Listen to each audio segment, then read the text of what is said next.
Benjamin, bonjour. Bonjour Vincent. Alors sur le marché des métaux précieux, rien n'arrête le palladium.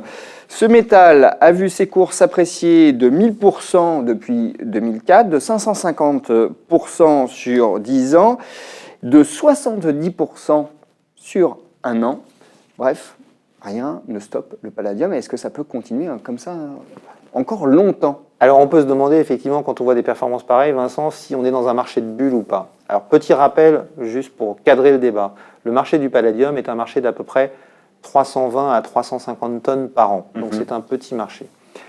C'est un marché, la production est assurée essentiellement par deux pays, 40% de la production vient d'Afrique du Sud, parce que le palladium est souvent un coproduit des mines de platine, l'Afrique du Sud est un gros producteur de platine, et 40 à 45% viennent de Russie, parce que le palladium est également souvent un coproduit de certaines mines de nickel, comme les Russes sont des gros producteurs de nickel, ils ont aussi une grosse production de palladium.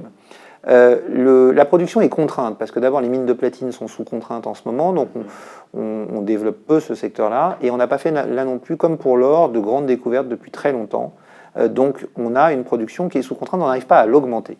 Dans le même temps, le palladium, au niveau de la demande, c'est un marché qui est très simple. 80 à 85% de la demande ne servent qu'à une chose, fabriquer des pots catalytiques pour des véhicules essence. Et c'est ce qui est la source de l'explosion des prix du palladium ces dernières années, c'est qu'en fait, on a, à la suite du Dieselgate qu'on a connu en 2015, le scandale Volkswagen, on a eu une très forte hausse du marché de l'essence, il y a eu le développement des émergents. Tout ça a tiré à la hausse la demande de catalyseurs et donc de pots catalytiques, et donc a fait beaucoup progresser la demande de palladium, ce qui a entraîné l'appréciation de ses cours. Il y a eu un autre élément majeur, c'est que la transition énergétique est importante, la transition climatique est importante, et le palladium est un des métaux indispensables à la réussite de la transition énergétique, puisque comme je l'indiquais, c'est un catalyseur pour les pots catalytiques des véhicules, donc qui permet de réduire les émissions de CO2. Les normes environnementales devenant de plus en plus sévères, plus les normes environnementales sont sévères, plus vous devez embarquer de palladium dans votre pot catalytique. Et donc, les nouvelles normes, notamment celle qui vient d'être passée en Chine, la norme China 6, nécessitent d'augmenter la teneur en palladium des pots catalytiques et donc augmente considérablement la demande de ce métal. Côté offre, je disais tout à l'heure, on a un marché de 320 à 350 tonnes parce qu'en fait, on consomme 350 tonnes, mais on en produit à peu près 320 tonnes par an. Donc on est en déficit. Et 2019 était la 8e année consécutive de déficit, 2020 sera la 9e année consécutive de déficit. Alors comme pour l'or, on est sur un marché qui ne pose pas de problème parce qu'on est sur des matériaux de stock, c'est-à-dire que quand on consomme l'or ou le palladium, ils ne disparaissent pas.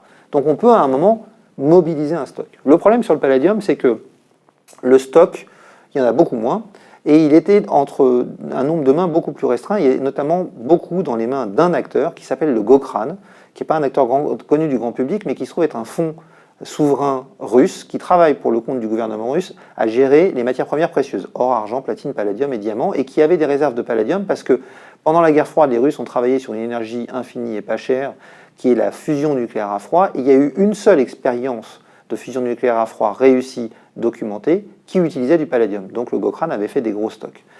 Maintenant, en 2015, fin 2015, le Gokran prend la parole et dit « il faut que je vous dise, mes stocks de palladium, ça me nuise, et donc dans les années qui viennent, je vais progressivement réduire mes ventes, et je pourrais même devenir acheteur dans les années qui viennent. » Et là, ça a été panique à bord. On a d'un seul coup vu la demande s'emballer, les prix s'emballer. On a même vu des choses qu'on voit très rarement sur les métaux, sur les marchés à terme. On a vu la structure de prix à terme du palladium s'inverser, c'est-à-dire que si vous êtes un financier et que vous investissez dans le palladium, non seulement vous gagnez la performance du palladium, mais on vous rémunère parce que dans un système d'achat à terme, vous reportez votre achat à plus tard, donc vous soulagez le marché. Donc on a vu ça se mettre en place. On a vu le marché du prêt de palladium exploser avec des taux de rémunération très élevés. Et encore plus récemment, on a vu la demande d'ETF s'effondrer, ce qui peut paraître surprenant, parce qu'en réalité, vous avez des acteurs qui achètent des ETF sur le palladium pour demander la livraison physique. Comme la banque après n'a plus le stock, elle est obligée de détruire les parts d'ETF, et donc les détentions d'ETF sur le palladium s'effondrent, c'est lié à cette problématique de rareté. Le problème, c'est qu'on a du mal à en sortir.